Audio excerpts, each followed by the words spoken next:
process. Now we will take a moment to introduce you to our speaker. Our speaker today is Dan Merritt. Dan is a principal in Rehmann's Public Sector Assurance Group and manages a wide range of assurance and consulting engagements.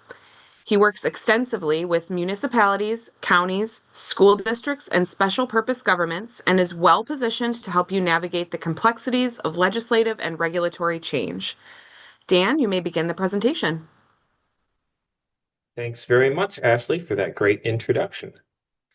Well, welcome everyone to the fourth of 5 2025 public sector webinars that Rehmann is presenting this year. If you're new here, welcome. If you are coming back for your fourth webinar this year, even better. Today, we're going to be talking about single audits, and what we're going to try to do is to build a narrative foundation where if you've been to one of these before with me, you'll know that I like to start at the bottom, try to put down the building blocks of what is a single audit, talk through the basics of single audit, discuss some of the important parts of uniform guidance that we all need to know. If you're on the client side, you may only do one single audit per year. And it's always good to return back to that base of, well, what is my auditor actually doing when they're coming out and performing a single audit? And we'll go all the way through a basic description of the compliance supplement. In the second half of today's session, we move on to looking forward, talking about updates to the compliance supplement that are anticipated at this point, because unfortunately, as we sit here right now, we don't have a 2025 compliance supplement yet. We'll also talk about some of the updates to uniform guidance that were proposed back in April of 24 and are now effective for many grants currently being operated by recipients. And then at the very end, we're going to give some attention to thinking about best practices during a time of volatility and uncertainty. So let's dive in on the single audit overview. Single audits have been around since the Single Audit Act of 1984. Prior to 1984, you could have federal grant audits from a multitude of different federal agencies. Maybe if you were a county that receives grants from maybe 24 different federal agencies sometimes, you could potentially have a federal grant audit each year from every single one of those agencies. So to create efficiency, to create consistency, the Single Audit Act of 1984 created one annual audit of all federal awards, and these used to be called OMB Circular A133 audits. That was the guidance that governed single audits at the time. In fact, if you've been doing single audits for a little while, I've been doing single audits since 2013 when it was still OMB Circular A133. If you're looking at some of your organization's legacy documentation on single audits, you may well have things that say A133 audit. That's still single audit. A lot of the foundational principles have not changed. But currently, we operate under uniform grant guidance. This is also referred to as 2 CFR 200. That's the actual codification of the Federal Register. And as of right now, the threshold, depending on which fiscal year end you are, is either $750,000 or it's about to be $1 million. Coming up for fiscal years beginning October 1st, 2024, or ending September 30th, 2025, organizations will get to start to use that higher threshold of $1 million for single audits. That update was proposed April 22nd, 2024, and went first into effect October 1st, 2024. So you'll hear me mention that date a couple of times throughout this presentation. Want to make sure that we're all on the same page about when some of these foundational changes to uniform guidance are actually in effect.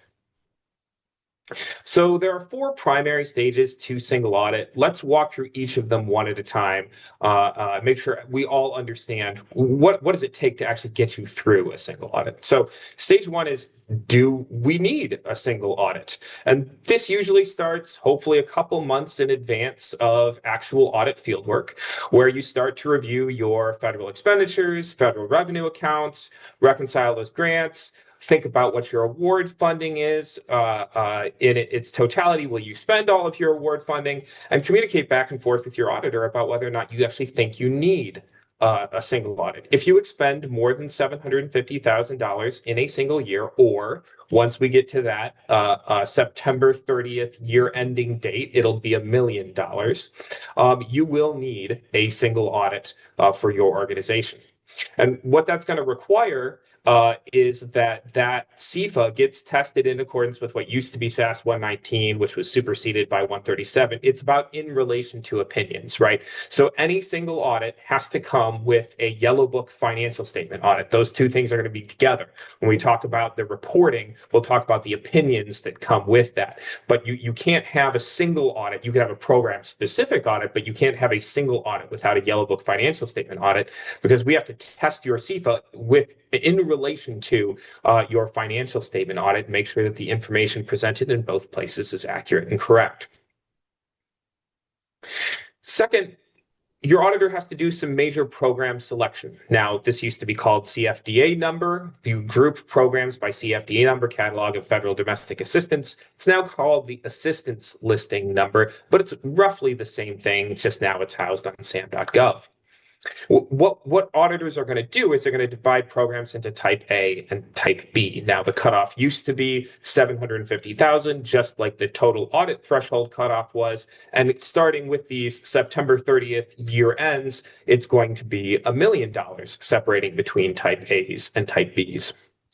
Now, once you separate out those type A's and type B's, the auditor is required to do some what's called risk assessment. Now, for type A's, it's a pretty rules-based assessment, i.e., we basically have to walk through a checklist and say yes, no, yes, no. And type A's that are not low risk, I might call these high risk sometimes. Technically, the standard calls them not low risk. We are required as auditors to test those programs every single year that we identify not low risk major programs. And the very basic rule is, if we are testing a type A program that has not, if we identify a type A program that has not been tested in the last 2 years and or has a material weakness in the last 2 years, or related question costs in excess of certain thresholds, we will be that program is for certain going to be identified as a not low risk or high risk type A. In some circumstances, and the rules on this get a little bit involved, so I won't try to go through all of those today, but in most circumstances, auditors are also required to do risk assessment on type B programs. And usually these are going to be larger type B programs. Right now, if you're under a $25 million total CIFA, the type B threshold is 187.5. If once we get to that September 30th date, it's going to be 250,000 for these quote unquote larger type B programs. But at that point, it becomes much more of an auditor judgment and less of sort of we're going to walk down the list and do sort of a checklist of is it high risk, is it low risk? So we get into type B assessment, and that becomes much more of an auditor judgment call on whether or not those type Bs might be high or low risk. After we've done risk assessment, we'd have to make sure as auditors that we have coverage on your CIFA. So if you as an entity in total have had 2 clean single audits, no material findings, and have filed on time with the clearinghouse, you might be a low risk auditee. If you're a low risk auditee, we only have to test 20% of your CIFA. If you are a higher risk auditee, i.e. you haven't had 2 consecutive clean single audits, we would have to test 40% of that CIFA. So we can get all the way through risk assessment and decide we only need 1 program, find out that we can't get the required level of coverage, and then we have to continue to pick programs until we reach the necessary or appropriate level of coverage at that point. All right, so we've done our risk assessment. We've selected programs. What do we do at that point? Well, we have to select compliance areas to test. Don't worry, I'm going to talk in detail here in a moment about some of those compliance areas and what might be subject to testing. But we as auditors have to determine what first, is it actually applicable? And second, does it have a direct and material effect? I'll talk about that selection process on a later slide here. For potential compliance areas, there are 14 compliance areas identified by the compliance supplement in uniform guidance. There are only 12 that are currently filled. You'll see here in the list of compliance areas that 2 of them are listed as reserved for potential future compliance areas that the OMB might decide to add. Right now, it's A through N, activities allowed through special tests and provisions. We'll briefly touch on every single one of these compliance areas. And finally, reporting. What do you actually get back once a single audit has been completed? Well, you're going to get one in relation to opinion on your CIFA. So one opinion on as an in relation to under SAS 137. You're going to get one yellow book report. That's about internal control over financial reporting. And that is a report, not an opinion. So basically, it's us as auditors saying, as we did an appropriate yellow book audit, and why do we call it yellow book? It's because the book that contains the governing regulations for performing governmental financial statement audits under GAGAS is actually physically yellow. We in government audit, we like our colors, apparently. We'll talk about the green book in a few slides here. Did we identify or encounter anything during that audit that we think is a control deficiency? We don't test internal control on the financial audit under Yellow Book requirements. It's a report, not an opinion. And finally, part 3 is you're going to get a actual opinion on compliance over each major program and internal control over compliance. So for the single audit portion, we are actually testing internal controls. So there's a lot more sampling that is involved than might necessarily be involved in a Yellow Book financial statement audit. We'll talk about some of those requirements in a later slide as well. As part of that reporting, you're going to get what I like to refer to as maybe a report card. It's the schedule of findings and question costs. Often when I do board presentations, or if I'm trying to train groups on how to evaluate and read single audit reports, I say a great place to go is straight back to that schedule in the back of your single audit report, because in that schedule, it's required to have a summary of the audit results, all the financial statement findings, all of the federal award findings, and any related question costs in excess of $25,000. There's also a required roll forward of prior audit findings. So it's really helpful. It lays out in detail with some checkboxes whether or not there were material weaknesses, significant deficiencies, or other matters identified, and then shows exactly what happened in the prior year audit compared to the current year audit. So the board, the management team, whomever is reviewing the audit report, can feel very comfortable that they know exactly what the identified issues were and how those have or have not been resolved. And finally, a data collection form reporting package is required to be submitted through FAC.gov, which is now managed by the General Services Administration. If you are a group that has not previously had a single audit and is getting used to the idea of, oh, I'm going to have a single audit now, your financial statements and your single audit report are now going to be publicly available for inspection. It's going to provide additional transparency for your audit. So if you're a group that's maybe a not-for-profit that hasn't posted publicly available financial statements, if you require a single audit, those financial statements will now be publicly available for inspection. All right, so I think we're on to poll question 1 here. I'll pause for just a couple of seconds to let people answer that poll.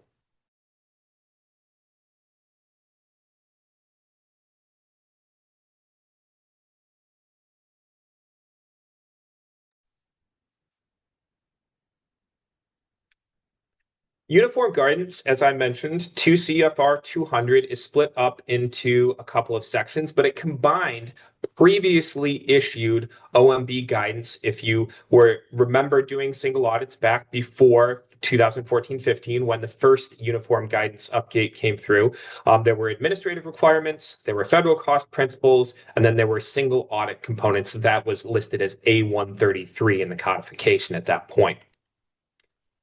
Now, uniform guidance groups all of these areas of guidance of Federal Register codification in one area.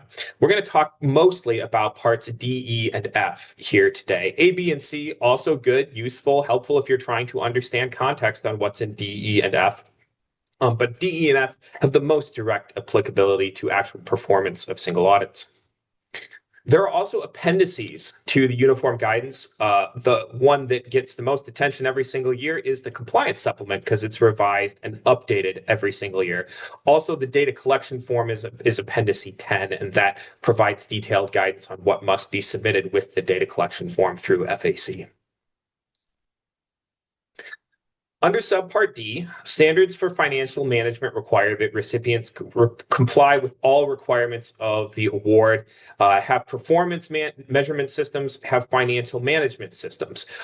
As part of that, the thing that comes up the most often with respect to, well, what do we need to have in place? Because a lot of times financial management systems are already in place, and then controls around draws are put in place right away when the grant agreement is signed. But one thing that I find does take some recipients by surprise is the requirement in uniform guidance to have written procedures over some specific areas. Now, we recommend if you're ever working with Rehmann, a lot of organizations have worked with Rehmann to implement standards for financial management and written procedures over these areas.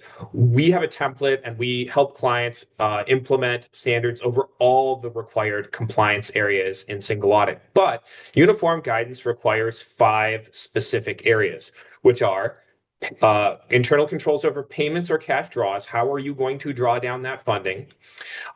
Procurement, how are you going to comply with procurement requirements? You must have a written procurement policy that includes discussion of conflict of interest. Allowability of costs, how are you going to go about determining what costs are allowable to charge to the grant that you've been awarded? Compensation, because that's a slightly trickier area of internal control and management, personnel and benefits. And then also travel costs. How will you decide what travel costs get charged to the grant? So all 5 of these areas are required if you are a single audit, if you are a federal grant recipient, and if you are going to have a single audit, your auditor will be looking for written policies over all 5 of these areas. Since we are testing internal control and the auditee is required to maintain a system of internal control, there are also guidance for management of internal controls and defining the internal control environment. I mentioned earlier that in government accounting, we love our colors. So the book for internal control is the green book. It is, again, physically green. I have a copy of it in my office here. The Green Book lays out the 5 different components of a system of internal control: the control environment, risk assessment, control activities, information and communication, and monitoring. These go from granular to entity-wide, and they also talk through a cycle of internal control that should be happening at least annually. If you want to hear me talk about this, I'll be giving an entire presentation for the MICPA in October on internal controls at the Not-for-Profit Conference, but I'm not going to try to walk through every single part of it here since we're limited on time. Another important part of the standards for financial management are the procurement standards. This is one area in which some recipients come up against problems with requirements because most recipients, states can follow their own policies in most circumstances, but most recipients have to have documented procurement policies that they must be at least as restrictive as the federal standards. Now, if you are someone who has been listening to Rehmann webinars for a long time, you know that Stephen Bland used to call these the bear claw because there's sort of 5 potential allowable methods. So if you have a micro purchase less than $10,000, it needs only to be a reasonable cost that's charged to the grant. We'll talk about some of the basic requirements of reasonable costs. If it's a small purchase, less than $250,000, at least quotes must be obtained. If it's over $250,000, one of the formal procurement methods must be used, i.e. you need to have an RFP, an RFQ, some type of competitive proposal or procurement. And then potentially you could also sole source certain procurement, have a non-competitive proposal. But even if you are sole sourcing something, it needs to be documented. There needs to be your organization should have a sole source documentation process whereby you are clearly stating it's not just that we wanted to use this vendor. We felt that there was no other choice but to use this vendor because competition was inadequate or this part could only be obtained from this one specific source. There needs to be clear documentation of that. Now, Now, these thresholds might seem high to you. Your organization may well have a more restrictive policy than this. You might say that anything over 25 grand has to go out to bid. That's absolutely fine. You're completely allowed to have a more restrictive policy. You just can't have one that's less restrictive than what's here on this slide. Some of the components of federal cost principle that are important to point out. The OMB believes that applying these cost principles really shouldn't require any significant change to sound internal accounting policies or procedures. So basically, they're saying they think that all the procedures they're laying out are reasonable, that if you're operating a good financial management system, it really shouldn't be a huge change. And also specifies that the total cost of any federal award is all allowable direct and allocable indirect costs. Now, the allowable direct seems pretty straightforward. We bought good or service X, we charged it through the ledger. That's your allowable direct cost. Allocable indirect costs get a little trickier. We'll talk about that when we get to changes to uniform guidance about things like the de minimis cost rate. But in many situations, you're allowed to charge an indirect cost percentage. That comprises the total award under federal cost principles by adding together the allowable direct and allocable indirect costs. Again, those allowable costs have to be necessary and reasonable for the performance of the award. They have to conform to any limitations or exclusions. If there's a particular thing that the compliance supplement or your grant agreement says you cannot purchase with this award, then it better not be charged to the grant. It also has to be consistent with all of your internal policies and procedures, and it has to be applied uniformly between federally financed activities and the other activities of your entity. You can't just say, oh, well, we're going to charge more to the grant to use up grant funding. You have to be able to say, well, this is how we do it everywhere. We are also doing it here for this grant, and not changing the rules between your federal and non-federal internal control principles. Your allowable costs also need to be in accordance with GAAP, which is part of the whole, you have to have a yellow book financial statement audit to go with your single audit. Not included as a cost or used to meet cost sharing or matching requirements or any other federally financing program. We'll call that the no double dipping rule. Can't charge a cost to one grant and then turn around and charge it to another grant and expect to get reimbursed both times. And it also has to be adequately documented. This is maybe the most important thing that we find as auditors is someone will have a cost and it isn't, the document history hasn't been appropriately maintained, and you can't adequately document that that charge was allowable. It might have been allowable at the time that you actually incurred the cost, but if you can't adequately document it, it's not allowable under federal cost principles. Also covered in Subpart E, compensation, personnel services. I don't think there's anything odd, unusual around federal cost principles for personnel services. Again, we talk about reasonable for services rendered, got to follow local hiring policies, have to be determined and supported in accordance with standards for documentation of personnel expenses. There are a number of basic requirements, and I'm trying to give you maybe a little inside view of what your auditor comes looking for. Of course, you have to have a system of internal control. If you're just paying people out of a checkbook, that's probably not a full system of internal control. You should have a payroll system. You should have checks and balances in that payroll system to make sure that people's wages are correct and accurate. Have to encompass both federal and non-federal activity, have to comply with accounting policies and practices. Again, there's a number of ways you could maintain an appropriate system of allocating compensation to federal grants, but throughout, you have to document, you have to have controls in place. If your auditors are asking you during that sample that they take of personnel expenditures, they're going to be asking you to look at payroll registers. They're going to be looking at original wage documentation, any changes to contracts, trying to make sure that the wages paid to those people were correct and accurate. And then they'll be asking you for things like timesheets to say how much time was charged to this grant. How do you know that this person's time was allowable on that grant? And that timesheet has to be able to show that it was approved by someone with knowledge of that person's activity. So there has to be a system operating that makes sure that the compensation and personnel charges to that grant are appropriate. Also, for personnel services, one question that does seem to come up every couple of years in our field is about budgeting. Because under uniform guidance, it began to be allowable that you could charge things to federal grants based on a budget estimate. You could say, I think this person will work about 25% of their time, and throughout the year, I'm going to charge 25% of their time to this grant. That's fine and okay. But when you get to the end of the year, you need to be able to turn around, compare that to what actually happened, and say, was that budgeted estimate reasonable? And if it wasn't, you have to write up or down that expense in comparison to what actually happened. So if you go through that year and you find out, hey, they actually only spent 10% of their time, you would have to write down that charge on the grant and then true up your final draw to say, hey, we're actually going to basically charge back this to the grant and say we aren't going to take that extra 15% that we had budgeted for this person. So if you're using a budget estimate to determine how much of a person's time is charged, that does need to be reviewed compared to actual at the end of any fiscal period where you're getting audited. And I think that brings us to polling question number 2 here.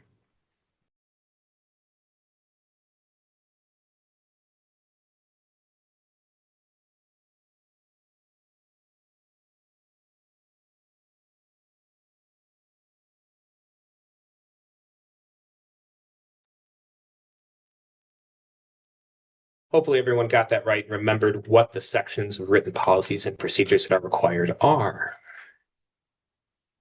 All right, moving on. We're going to go through very quickly the foundational sections of the compliance supplement, what it is, and then we'll move on to talking about what some of the changes are going to be or expected to be with this year's compliance supplement. So the two most important parts, or the two parts that receive the most attention, are the matrix of compliance requirements, part 2, and part 3, the actual compliance requirements themselves. Now, the matrix of compliance requirements is updated every single time the compliance supplement is updated by the OMB. They'll mark areas yes or no. Basically, they are allowed to do what they call a pick six. So every federal agency is supposed to go and review all of their assistance listing numbers. So here's an example of one of them. This is Child Nutrition Cluster. This is from a couple of years back. And they had in here a pick six, and they required to highlight in yellow the selected requirements that they change. So if you are maybe a school district and you have a couple of major programs, you have child nutrition, IDEA, Title I, and you want to get out ahead of what the compliance requirements that your auditors will test, a great way to do that, besides looking at the MDE audit guide here in Michigan, is also to look at the compliance supplement if it gets issued early in May, which it historically usually has. And you can go through there and you can look at the pick six. Remember, I said there's 14 total requirements, but only 12 of them are current in use. The federal agency will then have identified half of those requirements. And that's where your auditor is going to start. They're probably going to start with those 6 requirements. So you see here we have A, B, E, I, L, and in fact, L used to be no for child nutrition cluster. It used to be part of special tests, it used to be cash management that was listed, and they moved the same test into section L. So they didn't really change requirements. They just changed which section they required it to be presented under. Now, potentially, your auditor could still test things that were not on this list if they were deemed direct and material. That's not common, but it does happen. As a recipient, you are responsible for all 12 applicable compliance requirements, not just the ones that are listed as yes or no on your pick six in the compliance supplement. It's just that that's usually the ones that are going to end up being tested, because if the agency has said those are the material and important ones, probably not going to usually deviate from that unless something is unusual and the auditor or the recipient is aware of some complex or material other area that wasn't initially identified. So let's roll through very quickly here before we get started talking about changes to the compliance supplement. What are the 14 different compliance requirement areas? Well, first, A, activities allowed or unallowed. We already talked through most of the items related to allowed or unallowed, but I will also say that it's important to read your grant agreement, right? When we're talking A or Part B, allowable costs and cost principles, what things can be charged to the grant and in what ways. The cost principles will give you the underlying guidance, but your grant agreement will also specify what your award is really supposed to be spent on. So there's some mix of understanding the foundational principles that are in allowable cost principles, and subpart E, understanding what's in your grant agreement, and then understanding what has been specified in the compliance supplement. For instance, in the compliance supplement, in the cross-cutting section for education, they've identified certain things the Department of Education has that they are worried about that sometimes they see school districts do. One of those things is rental agreements that are not at arm's length. And the Department of Ed has seen a number of these across districts across the United States and have said, we are particularly concerned about this. Auditors, please keep your eyes open for not at arm's length, not fair market value transactions because they're between somewhat related parties. So it's another good source of information about what actually can be charged to your grant. Part C is cash management. That is related to how are you drawing down the funding on this grant. And there are two regular methods for evaluating cash management. It's usually either there's an advance payment. If you just had FRF, Fiscal Recovery Fund, we also call this ARPA money, that all came as an advance payment, was recorded as unearned revenue, and then it was drawn down against allowable funding throughout the grant period. Reimbursement method is probably the more common one. Why? It provides a slightly more over-the-shoulder system of internal control and sort of says you must identify your allowable costs submitted to us, and then we'll pay you your allocated grant award as you submit allowable costs. And federal agencies tend to like this. Why? They can manage the cash flow very carefully as opposed to advance payment where all that cash goes out the door up front. But also, they can be sure or try to have a good system in place of reviewing those draw requests and saying yes or no to things as they're actually spent. Part D is reserved. This used to be Davis-Bacon Act compliance and wage rate determinations, now in the special test and provision section. So there are still grants that require wage rate determinations in the Davis-Bacon Act compliance. That's just now under, I think it's Part N for special tests and provisions. Part E, eligibility, can be one of the more complex areas to test or have tested as a recipient. Often this might be, let's say, for example, child nutrition cluster. This would relate to if you were a school district and you had kids, they're coming to your school, they have to fill out an application form. And then your auditors, if you're not a group eligible district where everyone's 100% eligible under CEP, then you have to provide your auditors with a sample that they're going to pick of individual application forms to show that those kids were actually eligible for that grant funding. Part F, equipment, real property management, talks about the requirements for equipment or real property that's purchased with federal funding. Property records have to be maintained, should be a physical inventory every 2 years.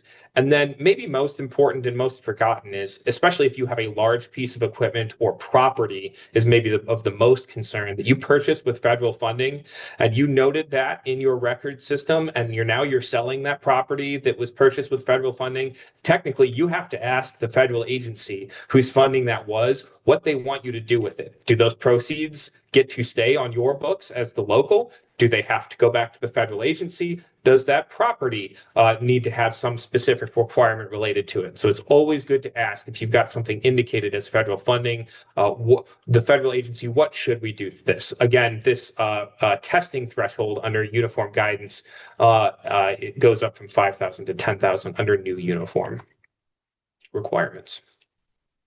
G, matching of level of effort earmarking is now going to be called cost sharing if all the proposed changes to the compliance supplement go through. Talks about what happens if there's a local match, what happens if you need to spend a specific percentage of your funding on a particular part of that grant agreement area. You need to spend it on learning loss, let's say, for ESSER funding. You need to spend 20% of X amount of grant allocation. Your auditor will have to go in and do a calculation to make sure that you're actually spending on that particular area for that grant. H period of performance, that's the grant period. When do you have to spend those funds? Every grant award notice should come with a period of performance saying this grant runs from this date to this date.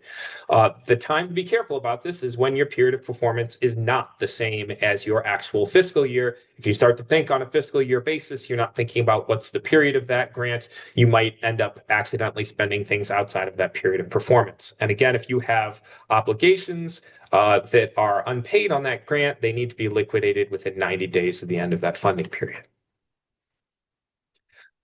Part I, procurement, suspension, and debarment. We talked about the procurement rules already previously, but this maybe should be two requirements. And in fact, if I was writing the compliance requirements, this would be split into two. You'd have procurement and then suspension and debarment. Suspension and debarment means you can't enter into a covered transaction with a party that is blacklisted by the federal government. Best practice here, if you are entering into a contract with a vendor or a subrecipient, and you think that it's going to be funded by a federal award, put in a suspension or debarment certification to that contract up front, and then you are covered. Have them sign that or have them sign a separate certification. You can also, in some circumstances, run lists from sam.gov showing that you checked, but then you need to date, sign that list in some way, make sure that that list proves that you checked suspension and debarment for that vendor when you entered into the contract, hopefully not a year down the line, because the requirement is for the recipient of the grant to be checking that their vendors are not in covered transactions with federally blacklisted parties at the time that they enter into contracts with those vendors.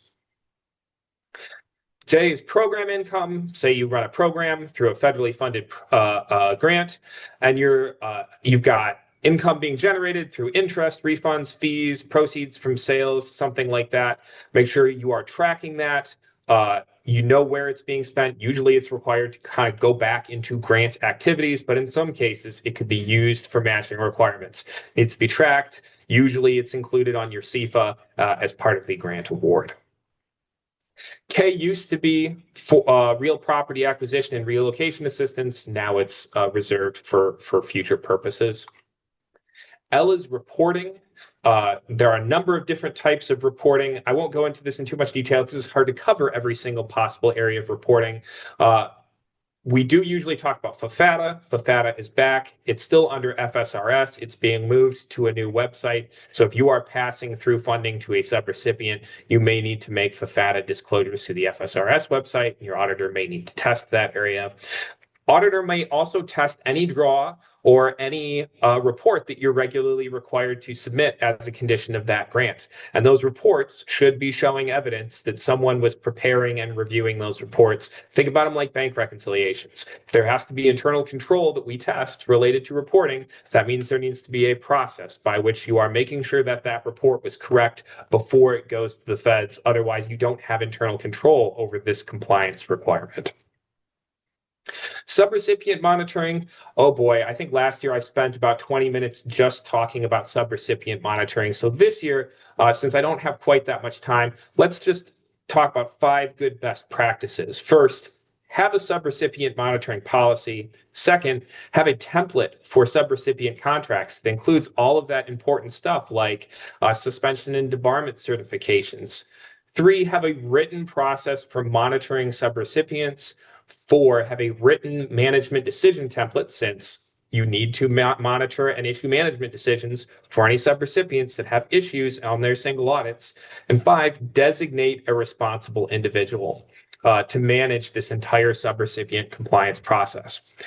If any of this seems confusing to you and you're about to have subrecipients, or I've said something here that you say, we don't really have that, I think we should have that, reach out to me. We would be happy to help you walk through the process and talk about the many detailed rules involved in subrecipient monitoring compliance that we don't have time to talk about in detail here today. Finally, N is special tests and provisions. Again, these are unique to every federal program. This is the catch-all area. This is where OMB puts anything that they want us to look at or they want you to, as a recipient, to comply with that needs to be looked at for that grant. It includes Davis-Bacon compliance and a number of other things. This is another reason why it's good to read your compliance supplement section for any major programs you have to make sure you know what the auditors are going to be asking for. So I think that brings us to polling question number 3 here.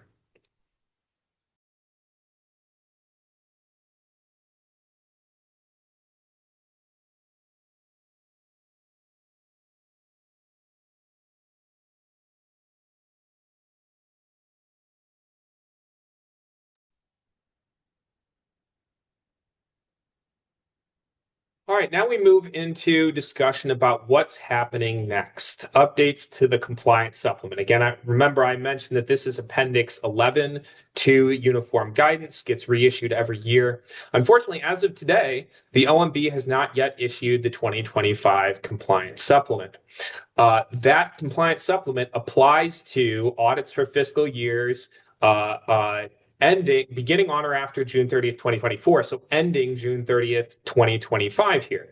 So if you are in the middle of a single audit, maybe you're in the middle of a single audit with me, we are currently operating under the 2024 compliance supplement and as soon as that compliance supplement gets issued for 2025, we will be updating all of our documentation, and potentially your auditor may be asking you for more documentation or a slightly different sample or testing a specific other area because we don't have the final 2025 compliance supplement. So I'm going to spend 2 slides talking about things from the past 2 years compliance supplements that I think are important to remember. And then we're going to talk about what we think is going to happen as soon as they issue the 2025 compliance supplement. So one important reminder from the 2023 compliance supplement, because this was new in 2023, are the BABA requirements. Again, I don't love that acronym, BABA, Build America, Buy America Act. There are some grants that still have this Build America Back BABA domestic preference requirement. If you have a BABA requirement in your grant, you need to be able to show to us as auditors that you had those domestic preference provisions in each agreement that you had with a vendor or a subrecipient, and that you were doing some type of monitoring to make sure that they were following, that vendor or subrecipient was giving a domestic preference provision for purchases that they were making. There's a FAQ document from the Department of Ed that is helpful for their grants, and also I think is actually kind of helpful for understanding some of the applicability to other federal agencies as well that haven't put out specific FAQs. But there are some other departments that have less comprehensive FAQs on BABA. But it's an important thing to remember because this was never applicable before 2023. If you have a BABA requirement, don't get dinged on your audit because you didn't remember to pass through those requirements to vendors and to check and make sure they were following the requirements. Some of the waivers for BABA ended this year. If your waiver for BABA ended this year, you would all of a sudden be required to implement this now, even though it was started in 2023. In 2024, there was a change to one of the clusters, and the cluster I'm going to point out here is the Clean Water State Revolving Fund cluster that compiled 66458 and 66 I think it's 458 and 568 or something like that. I'm not great with the ALL number off the top of my head. But in Michigan, all of those revolving fund loans run through Eagle at the state. And Eagle recently issued a new set of guidance whereby instead of issuing specific federal and state funding letters for every draw that you had on an SRF grant, now they're issuing a single equivalency listing that says this entire project is federal, this entire project is not federal. So if you need help with that, if you're your utility authority or you're a county or a city that has an SRF grant, make sure you talk to your auditors, talk to us, talk to me, understand how that equivalency list is going to impact any of your federal projects. I think it actually makes the process more straightforward in the future, as opposed to trying to account for what was federal on each individual draw. All right, changes for 2025. This is my disclaimer. We don't know exactly what it's going to be like when it gets issued. These are all draft changes from the potential compliance supplement. I also wanted to point out that auditors are not going to issue single audit reports until a final compliance supplement is issued. There was a Governmental Audit Quality Center alert out to auditors the day before yesterday, reiterating this from the AICPA that we should not be issuing reports until that compliance supplement is issued. So we'll take it all the way up to the end that we can. We'll assume that the changes are going to look like this and that there are not going to be more changes, but we can't be sure until we actually see that 2025 compliance supplement. Some of the changes to specific programs, a number of the COVID-19 programs were deleted from the draft version of the 2025 compliance supplement, including pandemic EBT, food benefits. A lot of Michigan school districts received that. 21.019, Coronavirus Relief Fund, CARES Act funding. A number of cities received that, as well as counties. So these programs that have been fully expended are now going away.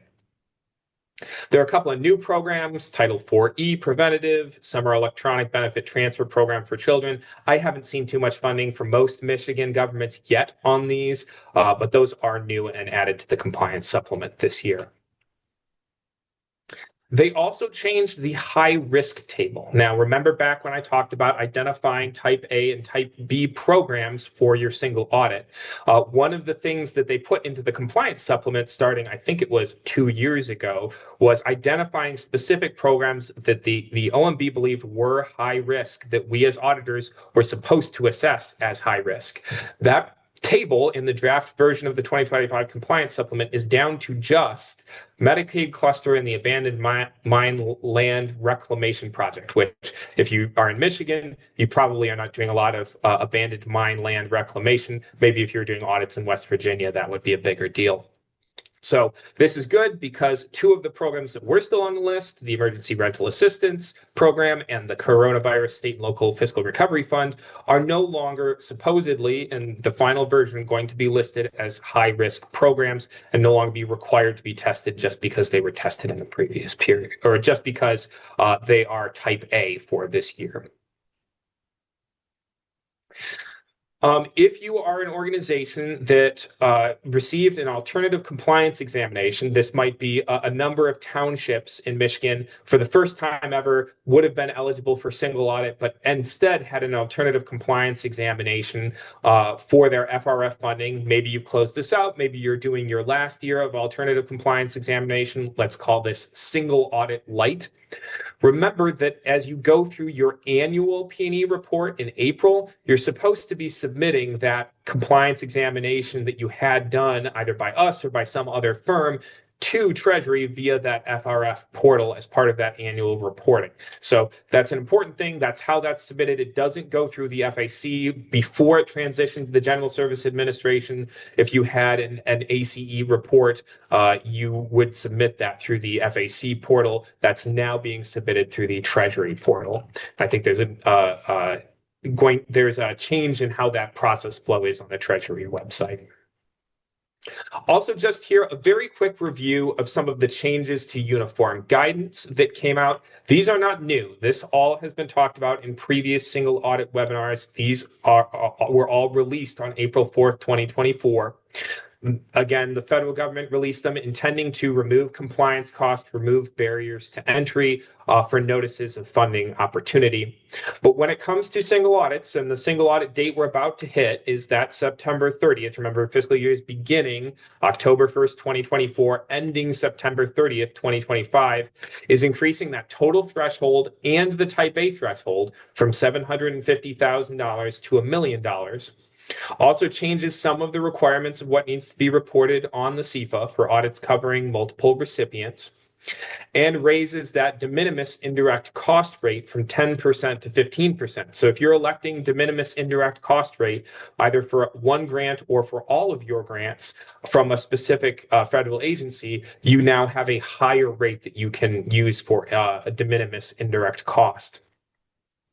It also changed some of the thresholds for equipment that needs to be tracked and unused supplies. Let's say you had COVID vaccines sitting around that might constitute unused supplies. That threshold increased from $5,000 per instance to $10,000 per instance. It defined and clarified some of the definitions like period of performance and question costs. So it made even clearer which situations in which your auditors would need to identify question costs and report those in your single audit report. It also changed the definition of the modified total direct costs to exclude subaward costs above $50,000. So in both instances, let's just imagine here that we're trying to compile indirect costs on a grant, and you have a basis of direct costs. And previously, you had to exclude from your basis of direct costs any subaward that was above $25,000. So by increasing that threshold to $50,000, you now have less subaward costs that you have to exclude. So your base is bigger, and the percentage that you can charge against that base is now bigger. So hopefully, in aggregate, indirect costs, the cost that you're charging to the grant for administering that grant, which grants do take a lot of programmatic administration and administrative tasks to make sure that they're being managed, that a system of internal control is being maintained. That base and that charge should now be larger, and that's a benefit to most local units. Also removes certain prior written approvals of certain items. Audit implications, I know I've said this like 3-4 times, but I just want to be very, very clear, is applicable for fiscal years beginning on or after October 1st, 2024. So June 30th year ends cannot take these into account or put these into place. The other thing I wanted to mention while we're on this slide here is that you may need to start identifying on your CIFA at least internally, maybe not externally, but at least internally, what were the dates that those grants were approved? Because those grants that began on or after October 1st, 2024 might fall under new uniform guidance. And then grants that were approved previous to that or began previous to that might still be under old uniform guidance. It just depends. For the most part, we think that grants that were approved before and grants that were approved after will fall under separate uniform guidance. Federal agencies are allowed to early implement. Thus far, I have not seen any communication from any federal agency that they have decided to early implement for all of their grants. So you could have a CIFA where you had part of it audited under new uniform guidance and part of it audited under old uniform guidance. There's also a brief discussion under changes to uniform guidance of cybersecurity controls. The statement is very broad. I think I've talked about this in past webinars. There are no specific tasks or requirements that are put into place. What I think OMB is doing here is they are soft launching more requirements for cybersecurity controls. So they make this blanket statement about needing to protect financial information, to needing to protect PII. So that should be on all of our minds, both from a financial management perspective and from a single audit perspective. What steps are we taking to make sure that we protect ourselves from potential cybersecurity threats? Do we have good controls in place to protect sensitive financial and personally identifiable information? And I would bet that in the next couple of years, they're going to put out more requirements on cybersecurity controls beyond just this blanket statement. And I think that brings us to polling question number 4.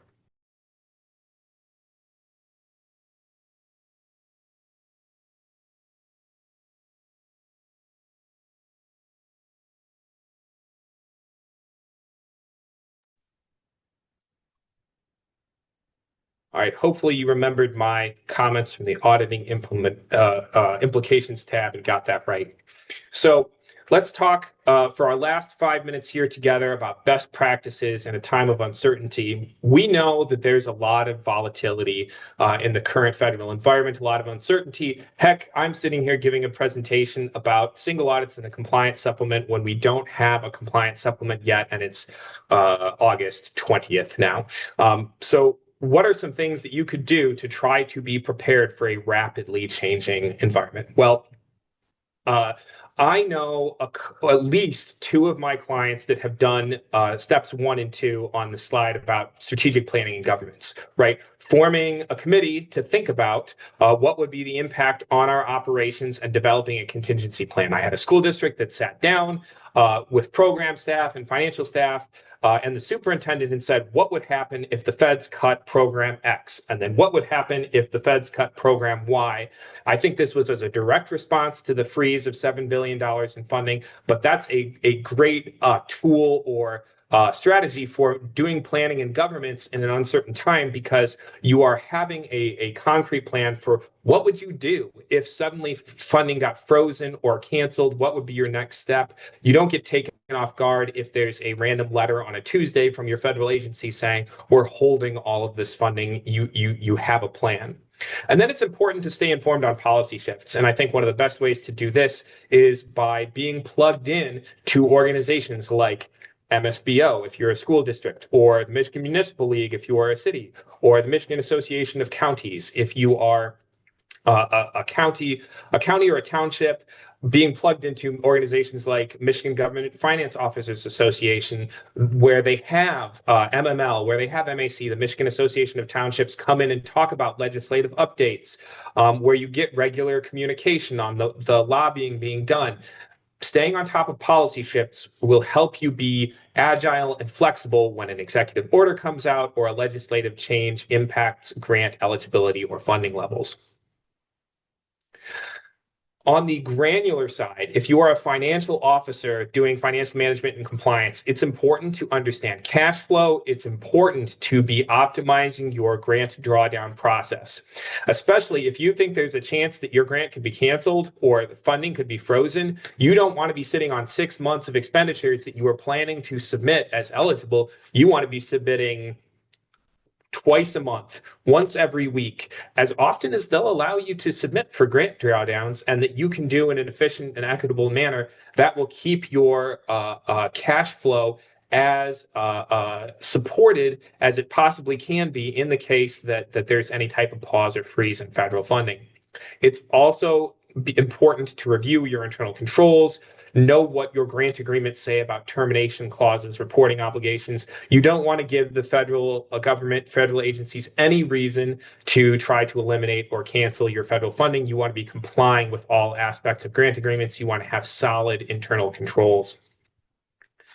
It's also important to have good communication and transparency. As we've seen play out in the state level, at the federal level, at the local level, the narrative drives a lot of what's happening with policy, as opposed to maybe facts and circumstances maybe have taken a back seat, at least in my perspective, to the narrative around different grants. It's important to keep regular contact with your grantors. It's important that your stakeholders, and that means people at your local unit, that means people at your federal agency, know what you're doing with this money and know that it's being spent on the things that are priorities for them, so that it doesn't get just carte blanche canceled by some federal agency that doesn't understand what it is that you are doing that is important for your community with those grant dollars. And I think that goes into our last slide here on best practices, which is program impact and design. If you know your programs are aligned with emerging priorities, and you are communicating up the chain to your federal agency saying, we know what your priorities are, here are what we are doing with that money to align with your priorities, that makes you more competitive in that grant space. But it's also good to think about, remember back to my slide on governance and about grants potentially being canceled, as well as having a plan in place of what you will do if the program gets canceled. It's good to do fund mapping, which is thinking about where are we getting funding sources from, and thinking about how can we use other multiple funding sources to support our broader community goals. I know I have at least one client that I was talking to, I think as soon as 2 weeks ago, talking about how they are doing this internally, how they are thinking about other funding sources, knowing that some of their funding sources are going to start to be maybe not eliminated, but even just dialed back. They're thinking about how to align and coordinate their initiatives and project management with what funding sources will be available. All right, let's go to our last polling question here, and then we'll spend 5 seconds talking about upcoming events.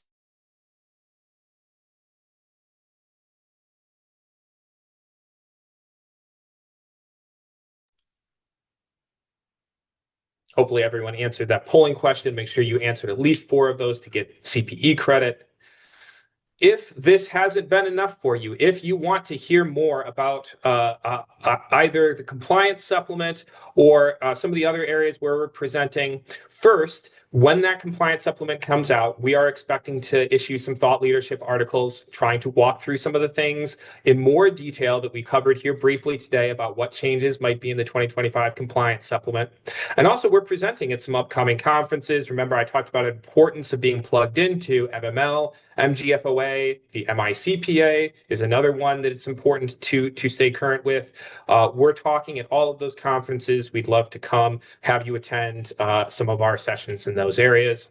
And finally, if this is your 4th, and I hope it's your 4th part of the public sector webinar series, you can watch all of our previous sections on demand on our website, and you can attend our upcoming section on improving your organization's internal controls with resiliency on October 8th, which will be a panel discussion. So that's it for me. Thanks everyone for coming today, and I'll turn it back over to our moderator to take us out.